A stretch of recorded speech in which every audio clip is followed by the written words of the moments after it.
Welcome to MCQ study point. तो दोस्तों, उत्तर प्रदेश दरोगा भर्ती परीक्षा की सारी जानकारी आपको इस वीडियो में मिलेंगी। ठीक है, तो अगर आपको और भी इसी तरह से आगे जानकारी चाहिए तो सब्सक्राइब जरूर कर लीजिए। सब्सक्राइब करके बेल आइकन को प्रेस कर दीजिए ताकि आपके पास नोटिफिकेशन पहुंच जाए जब भी कोई वीडियो अपलोड हो।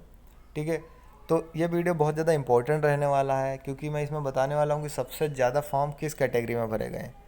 ओके, तो हमने 2 महीने पहले एक सर्वे किया था। अभी तक उस पर बहुत अच्छे वोट आ चुके हैं, तो उसके अकॉर्डिंग हम बताएंगे कि कितने परसेंट बच्चों ने किस कैटेगरी से अप्लाई किया, कितने परसेंट बच्चों ने किस कैटेगरी से अप्लाई किया। ठीक है, और एडमिट कार्ड के बारे में भी हम डिस्कस करेंगे कि कब इसकी जो है डेट है, कब इसका एडमिट कार्ड आएगा, किस तरह से आप डाउनलोड कर सकते हैं। तो पूरी जानकारी आपको मिल जाएगी इस वीडियो में, तो वीडियो पे बने रहिए। तो गाइज़, किस कैटेगरी में कितने फॉर्म भरे गए उससे पहले हम जान लेते हैं कि किस कैटेगरी में कितनी वैकेंसियाँ थी, तो आपको थोड़ा सा रिकॉल करने में ज़्यादा आसानी होगी। ठीक है, सबको पता ही होगा कितनी वैकेंसियाँ थी, तभी सबने फॉर्म भरा है, लेकिन फिर भी एक बार देख लेते हैं। तो दोस्तों, आप यहाँ पर देख पा रहे हैं कि sub inspector, platoon commander and fire officer. ठीक है, तो सबसे ज़्यादा वैकेंसी जनरल कैटेगरी में है। ठीक है, सबसे ज़्यादा वैकेंसी जनरल कैटेगरी में है। फिर उसके बाद नंबर आता है ओबीसी कैटेगरी में, उसके बाद है, फिर शेड्यूल कास्ट में उसके बाद है, फिर एसटी फिर है ईडब्ल्यूएस में उसके बाद है, फिर एसटी में है। ठीक, तो सबसे ज़्यादा पोस्ट जनरल कैटेगरी में थी, फिर उसके बाद ओबीसी में है, फिर उसके बाद एससी में, फिर उसके बाद ईडब्ल्यूएस में। ठीक है, तो अब हम लोग देखते हैं कि कितने बच्चों ने किस किस कैटेगरी में अप्लाई किया है, मतलब किस कैटेगरी में कितना कंपटीशन है। ठीक है, इतनी बात आपको समझ में आ गई होगी। तो चलिए चलते हैं। तो गाइस देख लीजिए, ये 3 वीक पहले, मतलब कि लगभग 1 महीने पहले का है। ठीक है, तो पूछा गया था कि आपने किस कैटेगरी से यूपीएससी में आवेदन किया है, ज़्यादा से ज़्यादा स्टूडेंट वोट करें। ठीक है, तो इस पर 40,000 बच्चों ने वोट किया है अभी तक। ओके, जो कि अगर हम चैनल के थ्रू देखेंगे तो कम दिखाता है, लेकिन जब हम अपने वाईटी स्टूडियो से देखते हैं तो लगभग 40,000 वोट दिखाता है। ठीक है, तो चलिए उसकी कोई बात नहीं है यहाँ पर। अब आप देख लीजिए यहाँ पर क्या है कि यहाँ पर ओबीसी के सबसे ज़्यादा दिखा रहा है। वो ऐसा इसलिए है कि ये मुझे लगता है कि ऐसा ज़्यादातर उत्तर प्रदेश के बच्चों ने यहाँ पर वोट किया है। तो जैसा कि आपको पता है कि सबसे कम वैकेंसी एसटी कैटेगरी की थी, तो देखिए सबसे कम वोट यहाँ पर एसटी के आए हैं कि उन्होंने आवेदन किया है। ठीक, उसके बाद ईडब्ल्यूएस की थी तो ईडब्ल्यूएस का है। उसके बाद ज़्यादा वोट वैकेंसियाँ थी एससी कैटेगरी की, तो यहाँ पर देख लीजिए। उसके बाद ओबीसी की थी, तो यहाँ पर देख लीजिए।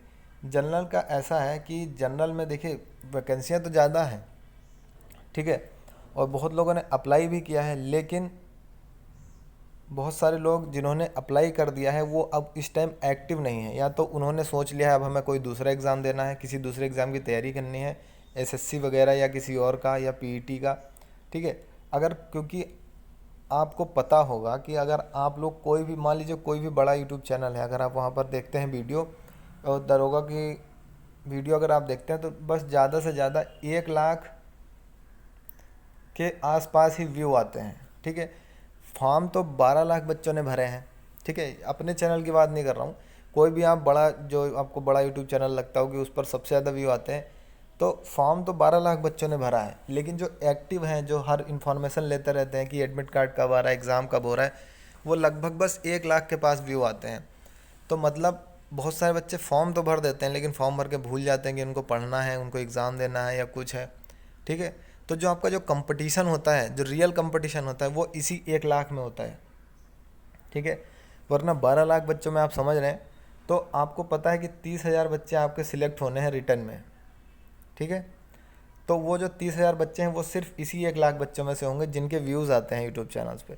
क्योंकि जो अगर एग्ज़ाम की तैयारी कर रहा है तो वो उसको हमेशा टेंशन बनी रहती है कि देख लें कभी एडमिट कार्ड तो नहीं आए, हमारी तब तक तैयारी पूरी होगी या नहीं हुई, एग्ज़ाम डेट तो नहीं आ गया। ठीक है, और बाकी कुछ लोग होते हैं जो फॉर्म भर देते हैं, फिर सोचते हैं अरे इधर हम एग्ज़ाम देने नहीं जा पाएंगे, इसकी तैयारी कर लें, उसकी तैयारी कर लें।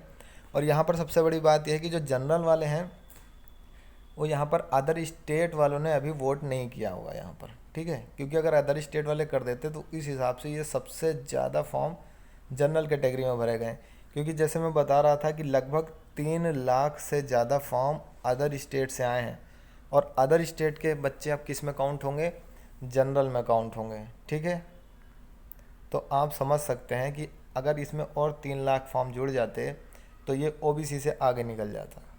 ठीक है, बहुत सारे बच्चे होते हैं जो बैंक की तैयारी करते रहते हैं, वो भी फॉर्म भर देते हैं दरोगा का। ठीक है, और जो भी एसएससी वगैरह की सीपीओ वगैरह की तैयारी करते रहते हैं, वो भी जो यूपीएससी यूपी पीसीएस की तैयारी करते हैं वो भी भर देते हैं। लेकिन फिर आपको पता है कि यूपीएससी का भी एग्ज़ाम आने वाला है, यूपी पीसीएस का भी आने वाला है, तो वहाँ पर लोग इधर कम इंटरेस्ट दिखा रहे हैं। क्योंकि आप किसी भी यूट्यूब चैनल पर देखेंगे ज़्यादा से ज़्यादा 1 लाख व्यू आते हैं, उससे ज़्यादा व्यू नहीं आते। मतलब आपका कंपटीशन इन्हीं बच्चों में है जो लोग दिन रात देखते रहते हैं कि एग्ज़ाम की डेट तो नहीं आ गई, ठीक है, सिलेबस पूरा हो पाएगा कि नहीं हो पाएगा। तो यहाँ पर आप मान कर चलिए कि सबसे ज़्यादा देखिए वैकेंसी जनरल में थी, तो फॉर्म भी सबसे ज़्यादा जनरल में भरे जाएंगे उत्तर प्रदेश स्टेट से और प्लस अदर स्टेट के। ठीक है, अगर यहाँ पर हम अदर स्टेट के वोट काउंट कर लें तो सबसे ज़्यादा फॉर्म जनरल कैटेगरी में भरे गए हैं। ठीक है, नंबर 1 पे जनरल कैटेगरी में। उसके बाद ओबीसी की कम वैकेंसियाँ थी, तो देखिए ओबीसी में सिर्फ उत्तर प्रदेश के बच्चे फॉर्म भरेंगे। ठीक है, तो काफ़ी तगड़ा कंपटीशन है ओबीसी में। उसके बाद एससी कैटेगरी में कंपटीशन है, उसके बाद ईडब्ल्यूएस में, उसके बाद एसटी में। ठीक है, इतने का एकदम जो भी वोटिंग है वो वैकेंसी के हिसाब से एकदम सटीक बैठ रही है, जनसंख्या के हिसाब से एकदम सटीक बैठ रही है उत्तर प्रदेश के। बस जनरल में लोगों ने ठीक से वोट नहीं किया है, लेकिन हम लोग 100% श्योर हैं कि सबसे ज़्यादा जो है फॉर्म जनरल कैटेगरी में आएंगे, क्योंकि जो अदर स्टेट के हैं वो भी जनरल में ही काउंट होंगे। लेकिन अदर स्टेट के बच्चे एग्ज़ाम बहुत ज़्यादा छोड़ेंगे, क्योंकि आपको पता है कि ट्रांसपोर्ट की व्यवस्था अभी इतनी ज़्यादा सही नहीं हो रही है।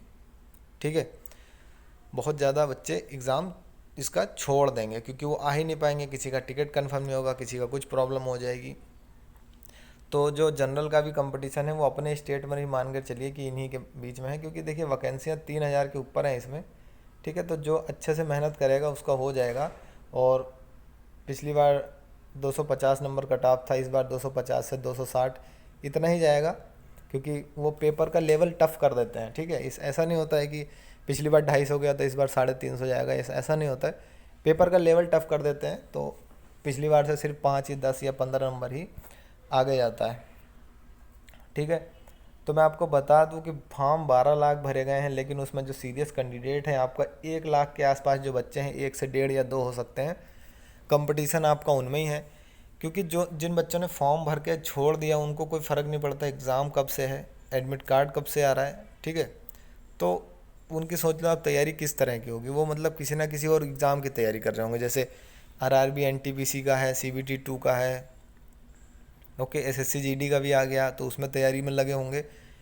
क्योंकि इसमें है रनिंग है दोस्तों 4.8 किलोमीटर की। ठीक है, तो सबके बस की बात नहीं होती। अब बात कर लेते हैं हम लोग एडमिट कार्ड कब से आएंगे। तो दोस्तों एडमिट कार्ड की अगर हम लोग बात करें, जैसे कि मैंने यहाँ लिखा है कि भर्ती के एडमिट कार्ड इस दिन से जारी होंगे लगभग, तो आपको सबको मैंने पहले से ही बता रखा है कि 15 अक्टूबर के आसपास से एग्ज़ाम शुरू होगा। ठीक है, आप तो न्यूज़पेपर में न्यूज़ भी आ गई थी कि अक्टूबर के लास्ट हफ्ते में एग्ज़ाम होगा, तो लास्ट हफ्ता आप मान कर चलिए लास्ट के 7 दिन।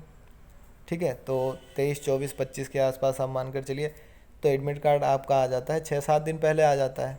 ठीक है, तो 15 अक्टूबर के आसपास आपका एडमिट कार्ड आ जाएगा। आप तो जैसे कि हम अपडेट देते रहते थे कि 15 अक्टूबर के आसपास आपका एग्ज़ाम होगा, ओके, अब 15 अक्टूबर के आसपास अब आपका एडमिट कार्ड आ रहा है। तो जिन्होंने 15 अक्टूबर की डेट मानकर तैयारी की थी कि एग्ज़ाम होगा, उनके पास अभी 1 हफ्ता और टाइम मिल जाएगा। ठीक है, तो इसमें देखिए नॉर्मलाइजेशन का बहुत ज़्यादा फ़ायदा होने वाला है, क्योंकि कुछ का एग्ज़ाम अक्टूबर में होगा और कुछ का एग्ज़ाम होगा नवंबर में। ठीक है, तो आप देखते हैं कि अक्टूबर वालों को फ़ायदा मिलता है या नवंबर वालों को फ़ायदा मिलता है, क्योंकि ऐसा माना जाता है कि जो पहले एग्ज़ाम होता है उसका जो लेवल रहता है वो काफ़ी हाई रहता है, और जो बाद में एग्ज़ाम होता है उसको उन लोग बच्चों को पता चल जाता है कि किस टॉपिक से क्वेश्चन आ रहे हैं। जैसे कि मैथ्स में ज़्यादातर किस टॉपिक से क्वेश्चन आ रहे हैं, क्योंकि पैटर्न तो सेम ही रहता है, तो उन्हें जो है नॉर्मलाइजेशन का फ़ायदा कम होता है, ऐसा माना जाता है। ठीक है, तो अब मान कर चलिए 15 अक्टूबर तक आपका एडमिट कार्ड आ जाएगा, पूरी संभावना है। और सबसे ज़्यादा फॉर्म भरे गए हैं जनरल कैटेगरी में, उसके बाद ओबीसी में भरे गए हैं, उसके बाद एससी में, उसके बाद ईडब्ल्यूएस में, उसके बाद एसटी में। ठीक है, तो कट ऑफ भी इसी अकॉर्डिंग रहेगा, सबसे ज़्यादा जनरल का रहेगा, ठीक है। उसके बाद ओबीसी और ईडब्ल्यूएस एक साथ रहेगा, ठीक है, और एससी और एसटी का एक साथ तक जाएगा कट ऑफ। ठीक है, उम्मीद करते हैं आप समझ पा रहे होंगे। तो दोस्तों अब मिलते हैं अगले वीडियो में अगली अपडेट के साथ। Thank you.